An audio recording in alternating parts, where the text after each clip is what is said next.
바울이 사역하던 시대는 유대가 로마의 속국이었던 상태였습니다.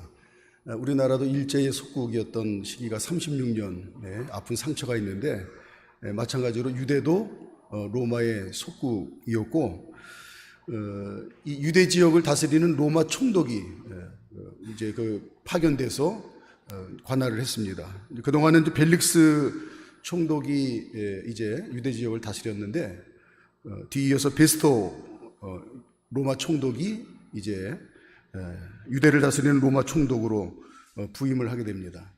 그 당시에 이 유대의 행정 도시가 가이사랴라고 하는 이제 그 해안 도시였는데, 우리나라로 비유하면은 한 인천 정도 하면 이해가 될 것 같습니다.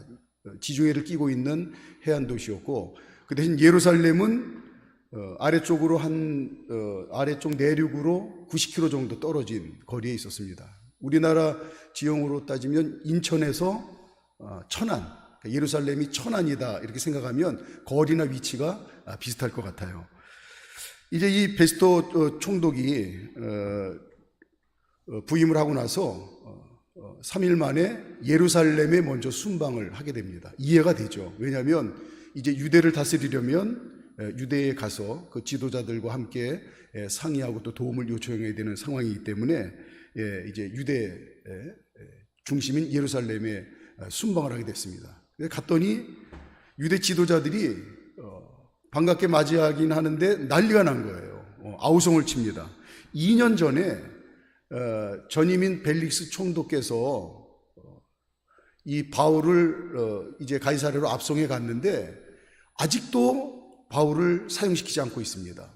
바울은 지금이라도 당장 죽어야 되는 아주 죄인 중에 죄인입니다 하고 막 당장 죽이라고 난리를 친 거예요. 그래서 이제 베스토 총독이 한 8일에서 10일 정도 예루살렘에 머물다가 이제 가이사랴로 다시 돌아오자마자 바울을 이제 불러서 신문을 합니다. 야, 내가 예루살렘에 갔더니 당장 너를 죽이라고 좀 난리가 났는데 도대체 네가 무슨 죄를 지었길래 그렇게 아우성인지 한번 이제 얘기를 해봐라. 그랬더니 이제 바울을 신문을 하니까 들어봐도 딱히 이게 뭐 죽여야 될 죄목을 발견하지 못하는 거예요. 그래서 이제 고민을 하고 있는데, 당시 유대의 분봉왕 아그리빠가 이제 여동생 버니게를 데리고 가이사랴 총독 공간에 이제 인사차 이제 찾아왔어요. 그랬더니 뭐 자연스럽게 바울 이야기가 오가다가 그런데 이 분봉왕 아그리빠님, 지금 여기 이 가이사랴 총독 공간에 이제 고소가 들어와서 바울이 여기 지금 이 압송되어 와 있는데, 지금 이스라엘 지도자들은 바울을 당장 죽이라고 지금 난리가 났는데 내가 아무리 찾아도 죄목을 찾을 수가 없습니다. 더더구나 지금 고민은 바울이 로마 시민권이 있어서 신문하는 중에 그러면 나는 네로 황제에게 상소를 해서 황제에게 재판을 받겠다 상소를 했기 때문에 법이 상소를 요청하면 반드시 이제 네로 황제 직속 기관인 로마 제국 최고 법정에서 이제 재판을 받게 되어 있습니다. 그래서 이제 로마로 압송을 해야 되는데, 그럼 상소장에 이러이런 죄목으로 재판을 해 주십시오 하고 이제 써야 될 텐데, 이게 고민입니다. 그러니까 아무래도 형편을 아그리빠 왕이 더 잘 아실 테니까 바울을 불러다가 한번 그 상소장에다가 뭐라고 쓰는 좀 자료가 있을지 한번 그렇게 조언을 부탁을 드립니다. 이렇게 얘기를 나누고 바울을 불러오라고 그랬어요. 이제 이제 와서 이제 마지막, 어떻게 보면은 이제 이 베스토 총독 앞에서 마지막 이제 신문을 받는 거죠. 근데 베스토 입장에서는 이제 죽일 만한 죄가 없기 때문에 바울이 살 수 있는 마지막 기회라고 생각을 한 거예요. 그러면 아마 속으로 그렇게 생각을 했겠죠. 네가 정말 죄가 없다고 한다면 여기 너희 형편을 잘 아는 아그리빠 왕도 있으니까 여기에서 너의 무죄를 네가 이제 마지막으로 그렇게 이야기를 해라. 그런 심정으로 또 심정도 있지 않았을까 싶어요. 이 절체절명의 순간에 바울이 죽고 사는 문제가 달린 겁니다. 어떻게 말하느냐에 따라서 죽을 수도 있고 살 수도 있어요. 바울이 내가 왜 살아야 되는지, 왜 내가 죄가 없는지 논리정연하게, 그리고 모든 사람들이 공감할 수 있도록, 그걸 받아들일 수 있도록 그걸 이제 잘 이야기를 해야 됩니다.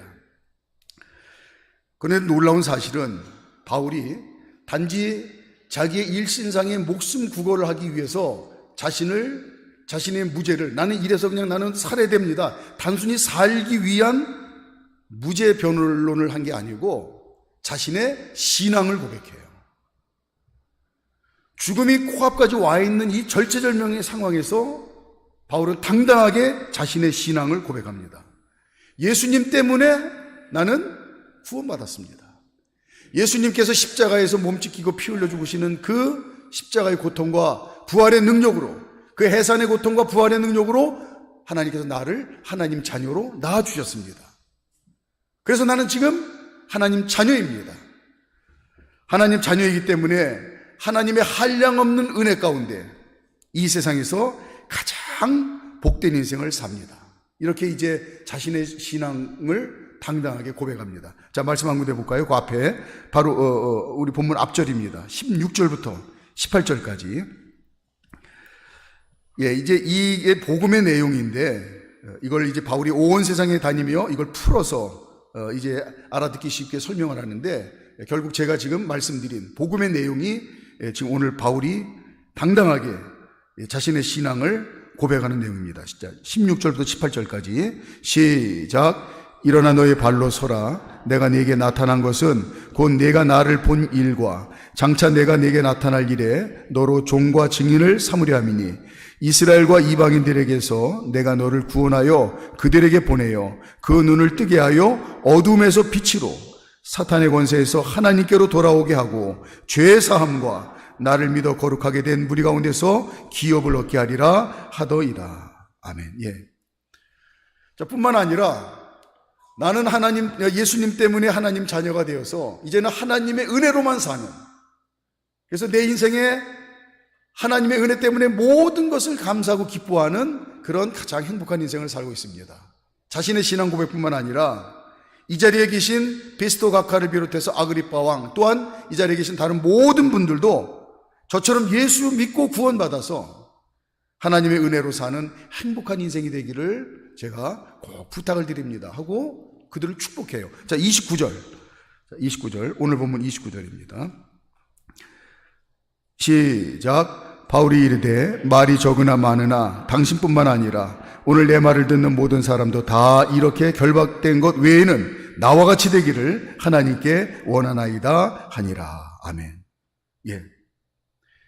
이제는 바울이 하나님 자녀가 됐기 때문에, 하나님 자녀로 새로운 피조물 거듭났기 때문에 하나님 은혜로만 사는 그런 축복된 인생이요, 그것 때문에, 은혜 때문에 모든 것에 기뻐하고 감사하는 삶을 삽니다 라는 고백이에요. 우리는 바울이 지난날 어떤 인생을 살았는지 성경을 통해서 잘 압니다. 본인도 고백을 했죠. 고린도전서 15장 9절에 보면 나는 사도 중에 가장 작은 자라, 나는 하나님의 교회를 박해하였으므로 사도라 칭함을 받기를 감당하지 못할 자니라. 예수님을 만나서 구원받아 하나님 자녀가 되기 이전의 자신의 모습을 숨기지 않고 적나라하게 고백을 해요. 무슨 얘기입니까? 나는 지난날 내 잘난 맛에 내가 내 인생에 이 세상에서 가장 훌륭한 인생, 멋진 인생, 잘 사는 줄 알았습니다. 그러나 예수님 만나서 내가 다시 태어나고 보니까 지난날의 나의 모습은 그냥 한마디로 쓰레기입니다. 망할 인생입니다.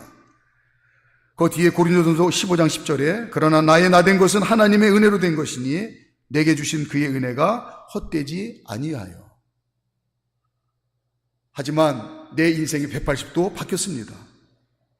하나님 은혜로 하나님 자녀가 됐는데 이제는 내가 사는 모든 것이 하나님의 은혜인 줄 알고 내 인생 통째로 숨 쉬는 것부터 시작해서 모든 것에 감사하고 기뻐하는 그런 감사 인생을 살면서 이 세상에서 그 누구도 부럽지 않은 가장 행복하고 존귀한 인생을 삽니다.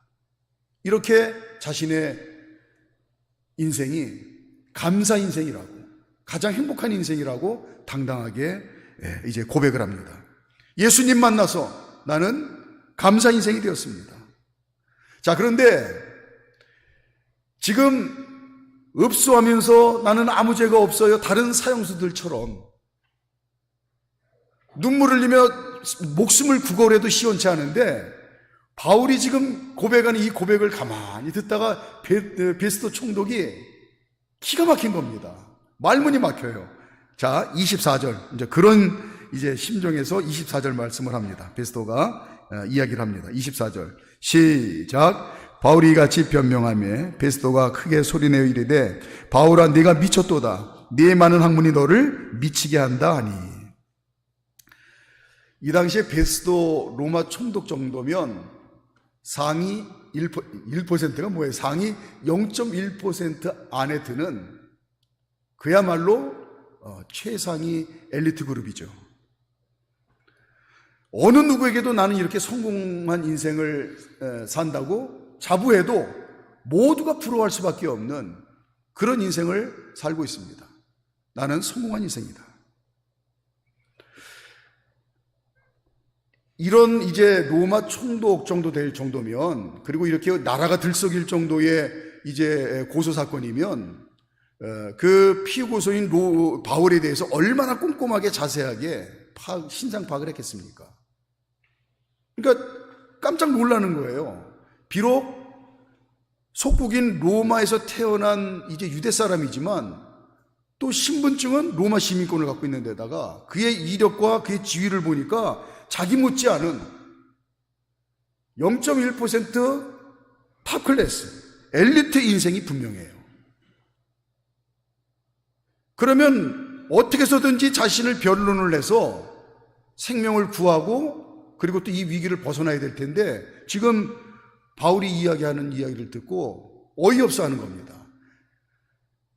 나도 그렇고 너도 그렇고 우리같이 성공한 인생은, 엘리트 인생은, 탑클래스 인생은 그렇게 얘기하면 안 되지. 그게 무슨 얘기예요? 무슨 하나님의 은혜고 무슨 덕분이고 그런 게 어디 있느냐. 다 내가 죽을 힘을 다해서 노력해서 내 공로로, 내 의지로 정상까지 선 거지. 네가 하는 그런 얘기는 우리 같은 0.1% 이 상위 그룹 사람들이 하는 얘기가 아니고 그냥 평범하게 별 볼 일 없는 사람들이, 이솝 이야기에 우리가 너무나 잘 아는 이야기가 있잖아요. 여우가 포도나무에 달린 포도를 따먹고 싶은데 아무리 점핑을 해도 딸 수가 없는 거예요. 그러니까 나중에 포기하고 돌아가면서 뭐라 그럽니까? 에이, 저 포도는 실 거야. 나는 신 포도 안 먹어. 그러면서 가잖아요. 그것처럼 그냥 그런 인생 사는 사람들이 다 변명하고 또 자기 인생 합리화하고 핑계대기 위해서 뭐 하나님의 은혜니 이렇게 멋지게 포장을 하는 것뿐이지, 지금 너하고 나는 그런 얘기하는 거 하면 안 되지 않느냐 하고 베스도가 어이가 없어서 지금 바울에게 역정을 내는 겁니다. 오늘 24절에 보니까 그냥 얘기하는 게 아니라 크게 소리내요. 크게 소리내요. 바울, 이 사람아, 자네 미쳤어? 어떻게 자네가 그런 소리를 할 수 있나? 무슨 하나님의 은혜고? 미쳤다는 말이 정신이 나갔다는 말이죠. 이 세상에서 베스도 로마 총독은 누구보다도 탁월하게 제정신으로 살았다고 자부하는 사람입니다. 제정신, 내 의지, 내 노력, 내 가치관. 근데 베스도가 봤을 때 저 바울도 분명히 제정신을 가지고 자기 노력으로, 자기 힘으로 그 자리까지 왔을 텐데 지금 하는 얘기를 들어보니까 그 제정신이 나가버린 거예요. 정신이 다 나갔다고, 미쳤냐고, 정신 나갔냐고 얘기를 하는 겁니다. 베스도는 지금까지 당당하게 자신의 성공 인생을 자랑하면서 살아왔어요. 나는 철저하게 제정신으로 살았습니다. 정신 똑바로 차리고 살았습니다. 내 인생 내 힘으로 최고의 자리까지 올라가려고 죽을 힘을 다했습니다. 그리고 나는 기어코 내 힘으로 이뤄내고 말았습니다. 나는 성공한 인생입니다. 내 인생이 자랑스럽습니다. 인생은 이렇게 제정신으로 정신 바짝 차리고 사는 겁니다. 이게 지금까지의 자신의 삶의 자랑거리인데, 바울도 마찬가지로 그렇게 산 게 분명한데 이제 와서 정신 나간 소리를 하는 거예요. 그러니까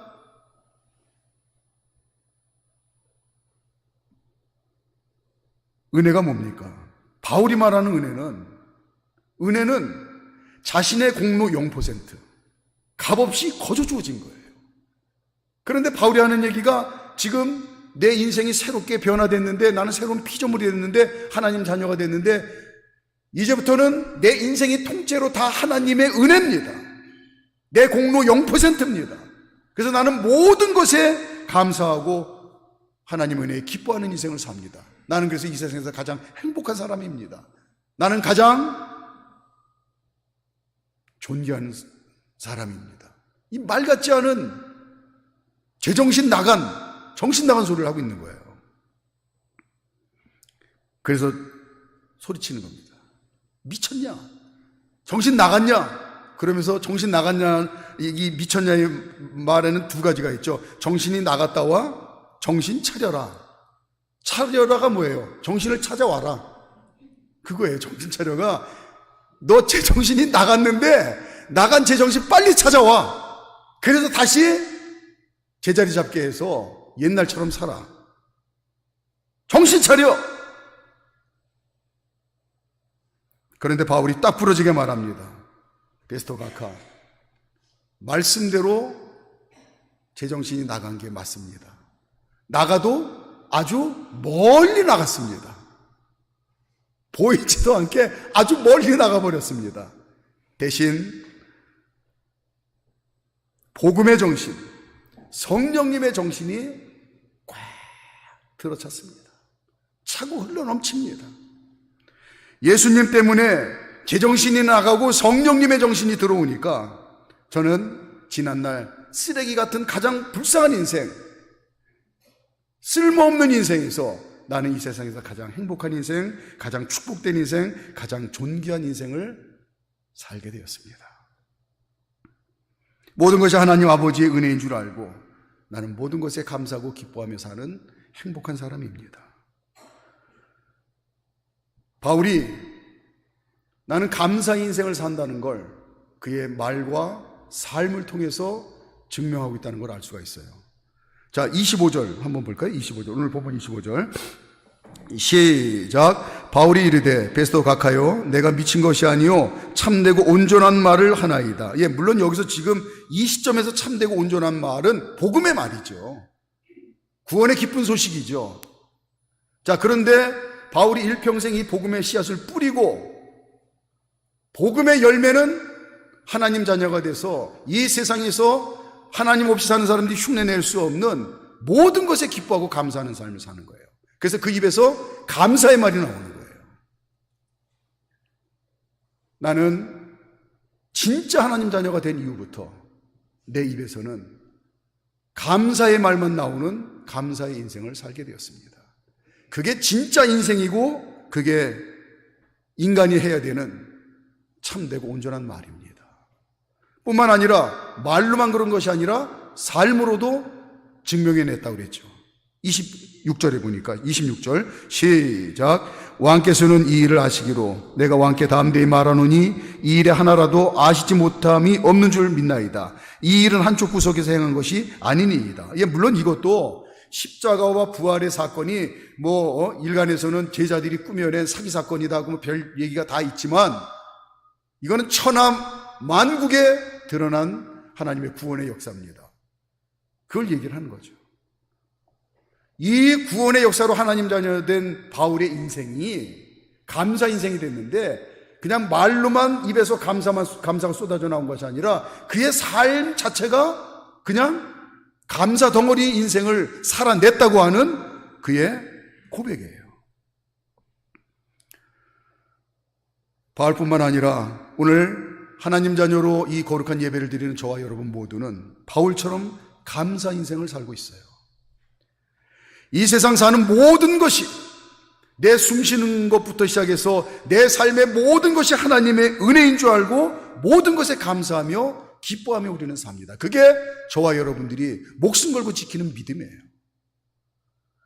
하나님 없이 사는 사람들은 오늘 베스도 로마 총독 각하 이 잘난분의 말처럼 하나님 없이 사는 사람들은 철저하게 제정신으로 사는 걸, 자기 정신으로 사는 걸 인생 제대로 살고 인생 성공이라고 얘기하지만,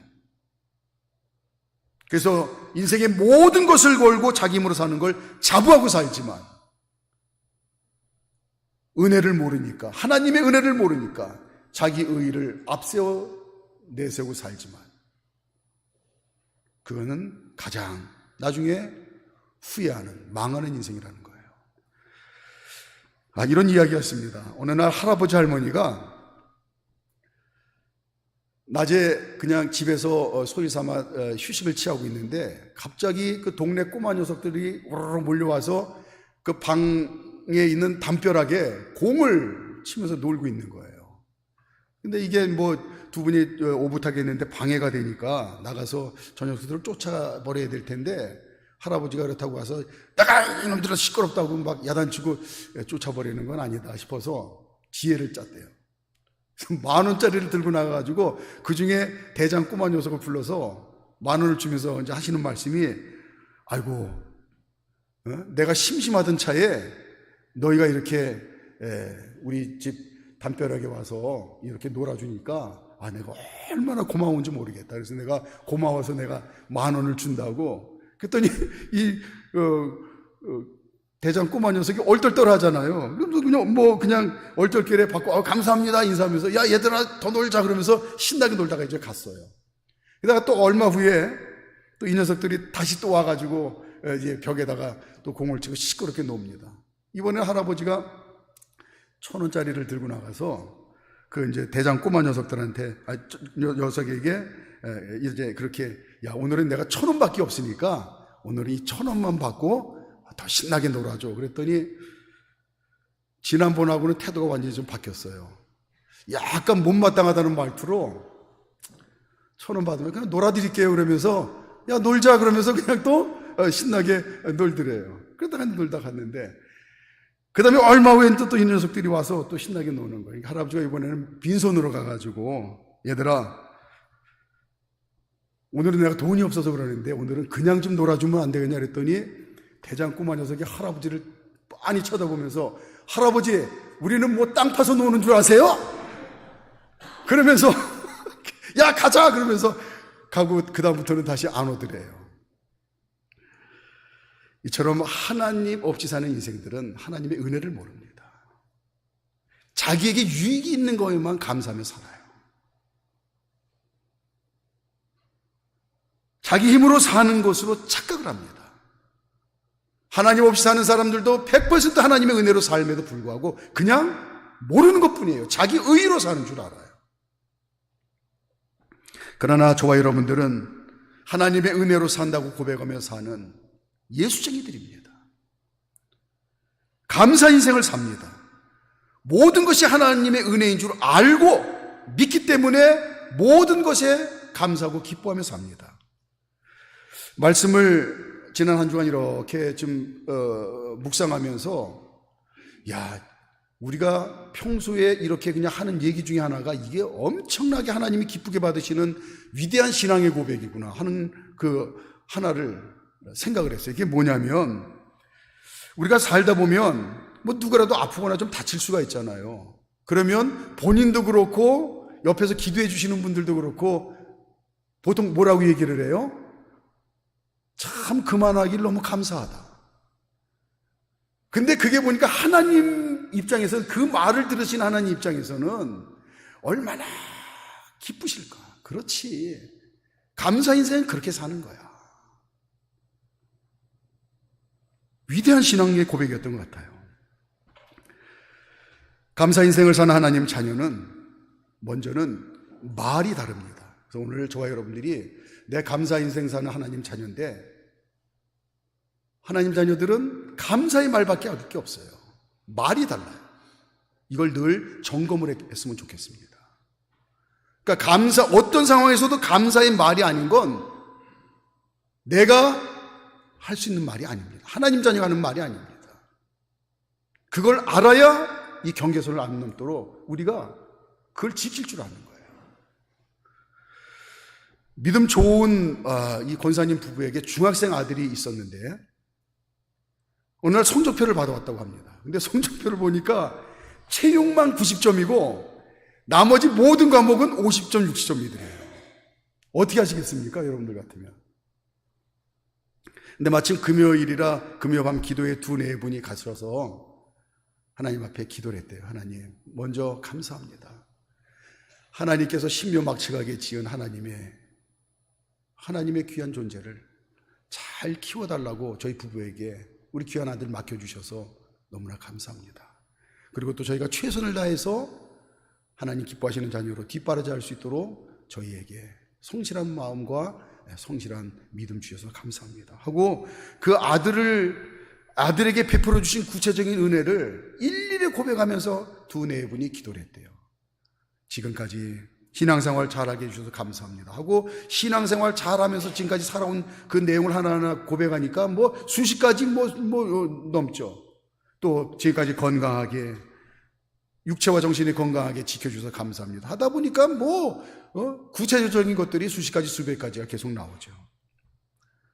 100분의 1도 감사하지 못했는데 기도 시간이 끝나서 그냥 온통 감사 풍년 기도하다가 돌아왔대요. 그래서 그 다음날 토요일이니까 학교 안 가니까 아침에 진수성찬 엄마가 차려서 좋아하는 반찬 차려서 아버지는 용돈도 보너스 주면서 가장 사랑스러운 말 그리고 또 표정이 중요합니다. 가장 따뜻한 표정으로 격려를 했다고 그래요. 아들, 공부하느냐고 고생이 많지? 힘내. 엄마 아빠는 우리 아들이 너무 자랑스럽고 감사해. 엄마 아빠는 언제나 아들 편인 거 알지? 사랑해. 자, 그러면서 이제 본론으로 한마디 했대요. 근데 어제 성적표를 보니까 엄마 아빠가 보기엔 너 너무 한 과목에만 집중해서 공부를 하는 것 같아. 이해가 되셨어요? 너 너무 한 과목만 집중해서 공부하는 것 같아. 나머지 과목도 좀 이렇게 신경 써서 공부하면 더 성적이 올라갈 것 같은데 화이팅! 이렇게 했대요. 가슴 아픈 얘기라 이제 이름은 바뀔 수 없고 제가 수원고등학교를 나왔는데 이제 제 당시에는 입학하면은 순위고사를 봤어요. 그래서 1등부터 순서를 매겨서 이제 1반부터 배치를 하는 겁니다. 근데 제가 속한 반에 온 친구 하나가 중학교에서 학생회장도 하고 반장도 하고 했는데 공부는 입학 성적이 보니까 중간에서 조금 앞에 있는 그냥 그런 거죠. 근데 첫 번째 중간고사 끝나고 과장된 표현이 아니고 이 친구가 화장실 가는 거 빼놓고는 자리를 안 떠나고 공부를 하는 거예요. 180도 달라졌어요. 근데 나중에 이제 그 친구 가족 이야기를 들어보니까 엄마 아빠가 서울대 교수님이시고 두 누나가 있는데 둘 다 서울대학교 다니고 근데 가정에서는 어떤지 몰라도 제 3자가 입장에서 보면 너는 왜 그 모양이야? 그 지경이 된 겁니다. 근데 뭐 때문에 그런지 몰라도 중간고사 끝나고 나서부터는 진짜 화장실 가는 거 빼놓고는 앉아서 공부만 하더니 나중에 3학년 졸업하면서 서울대 경영학과를 갔어요. 2학년 초에 스스로 세상을 떠났다는 이야기를 듣고 너무 큰 충격을 받았습니다. 속사정은 모르지만 앞에 감사 인생을 사는 믿음 좋은 권사님 부부 가정 이야기와 사정은 모르지만 하늘과 땅 차이 아닌가요? 이게 저와 여러분들이 하나님 자녀로 사는 이유입니다. 뿐만 아니라 말이 다르고 삶의 태도가 근본적으로 다릅니다. 감사 인생을 사는 사람들은. 여러분 소설이나 아니면 영화로 한 번씩은 다 봤겠지만 빙점이라는 소설로 유명한 노벨 문학상 수상한 일본 여류 작가 미우라 아야코. 일본의 유명인 중에서 신앙 좋은 분들이 그렇게 흔하지 않은데 이분이 감사 인생을 산 대표적인 인물입니다. 움직이는 종합병원이라고 하는 이야기를 들을 정도로 그렇게 병에 시달렸대요. 24살부터 폐결핵과 또 척추고량, 이게 척추에 아마 심각한 염증이 생기는 건지 24살 그 젊은 나이 때부터 허리부터 목까지 기부스를 하고 13년 동안 병실 침대에서 누워서 생활을 했답니다. 그리고 77세에 돌아가시기까지 직장암과 싸우기도 했고 또 대상포진 때문에 실명위기까지도 왔었고, 그래서 자기가 지금까지 알아본 병 중에 이 대상포진이 제일 무섭다고 할 정도로 고통을 받았었고, 노년의 때는 또 파킨슨병 때문에 고생을 하다가 결국 77세 연세로 돌아가셨어요. 근데 그런 가운데서도 하나님 믿고 진짜 하나님 자녀된 그 믿음이 이분의 삶을 어떻게 바꿨냐면, 그의 평생의 기도의 제목이 유명합니다. 내가 아프니까 옆에서 도와주는 분들이 많이 있는데 그 은혜에 익숙하지 않고 절대 불평하지 않고 늘 감사하며 살 수 있도록 도와주세요. 이게 일평생의 기도의 제목이었다고 합니다. 그러면서 늘 했던 얘기가, 나는 병으로 잃게 된 건 건강 하나밖에 없다. 그 대신 병 땡겨 얻은 게 값으로 매길 수 없는 많은 것들이 있다. 첫째는 예수님을 알게 된 것, 두 번째는 좋은 남편을 만나게 된 것, 세 번째는 영혼을 주께로 이끄는 소설을 통해서 영혼구원의 사역을 내가 감당할 수 있었던 것. 병 때문에 건강은 잃었지만 병 때문에 이런 값으로 매길 수 없는 소중한 것들을 얻었습니다. 그의 감사 인생의 고백이에요. 아시는 분 아시겠지만 그가 극심한 고통 있는 병상에서도 감사 고백한 시가 있습니다. 제목은 아프지 않으면 드리지 못할 기도가 있다. 아프지 않으면 듣지 못할 말씀이 있다. 아프지 않으면 접근하지 못할 성소가 있다. 아프지 않으면 우러러보지 못할 거룩한 얼굴이 있다. 아프지 않으면 나는 인간일 수조차 없었다. 질병의 고통 중에도 감사할 줄 알았던 미우라 아야코의 신앙은 인생 모든 것이 하나님의 은혜 때문에 감사한 감사 인생을 산 가장 축복의 사람이었어요. 말이 다르죠. 감사 인생은 삶의 태도가 근본이 다릅니다. 또 감사 인생을 산 하나님 자녀는 즐거이 헌신합니다. 만약에 성경에서 감사 인생을 산 대표를 뽑으라고 하면 저는 주저없이 돌아온 탕자를 뽑을 수 있어요. 둘째 아들은 자기가 이 세상에서 아버지의 은혜를 가장 크게 받았다고 이제 그걸 감사하며 살았습니다. 누가복음 15장 21절에 보면, 아버지, 내가 하늘과 아버지께 죄를 지어 싸우니 지금부터는 아버지 아들의 일컬음을 감당하지 못하겠나이다. 예, 돌아오면서 그냥 종으로만 받아주셔도 그게 너무너무 큰 은혜인 줄 알고 제가 일평생 감사하며 살겠습니다. 이러고 왔는데 지난 날보다도 더 사랑하는 아들로 반갑게 맞아주셨어요. 나는 이 세상에서 가장 큰 은혜를 받은 사람이다. 그 은혜를 받은 게 진짜 믿어지니까 그냥 인생이 통째로 감사한 거예요. 그래서 아버지께 그 통째로 아버지께 삶을 드리는 겁니다. 아버지를 위해서 즐거이 헌신을 합니다. 아버지를 위해서 뭔가 할 수 있는 것 자체가 복인 인생을 사는 거예요. 은혜에 감사하니까 아버지를 위해서 일평생 그 아들은 몸을 드리고 시간을 드리고 재능을 드리고 물질을 드리며 아버지를 위해서 헌신하는 인생을 살면서 그게 복이라고 기뻐하며 살았습니다. 말씀을 정리합니다. 하나님 자녀는 모든 것이 하나님의 은혜인 줄 알고 모든 것에 감사하고 기뻐하는 감사 인생을 삽니다. 감사 인생을 산 하나님 자녀는 말하는 것이 다릅니다. 입만 열면 감사입니다. 감사 인생을 산 하나님 자녀는 삶으로 보입니다. 삶의 태도 자체가 다릅니다. 어떤 상황에서도 은혜 붙들고 감사하며 삽니다. 감사 인생을 산 하나님 자녀는 즐거이 헌신하며 그게 복인 줄 압니다. 은혜에 보답할 수 있다는 것 자체가 복인 줄 알고 기쁘고 즐겁게 헌신하며 삽니다.